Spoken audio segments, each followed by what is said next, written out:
you're really trying to optimize your behavior and get over your self-sabotaging habits, one of the core concepts you need to understand is how certain behaviors change the probability of other behaviors. So certain behaviors make other behaviors either more likely or less likely. One really simple example, and this is an example that I talk about in the work chapter of the Healthy Mind Toolkit, is that when I keep a document open on my computer, there's a very high likelihood that if I take a break, I'll go back to working on that document after my break. If I close the document, there's a very low chance I'll go back to working on it after taking a break. So that's a really very, very small behavior that in a quite major way changes the probability of me doing a subsequent behavior.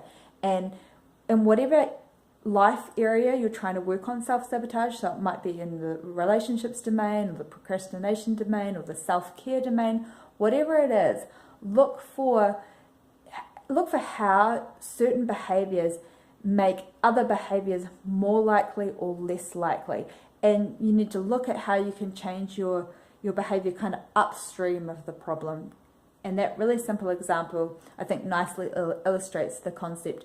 And what you'll do is when you collect a few examples of your own, so maybe when you identify 4 or 5 or 6 examples of your own that fit that pattern, and maybe 4 or 5 or 6 that make behaviors that make a subsequent behavior more likely, and maybe 4, 5 or 6 behaviors that make a subsequent behavior less likely, you'll really understand the concept for yourself and start to see more and more ways that plays out in your life.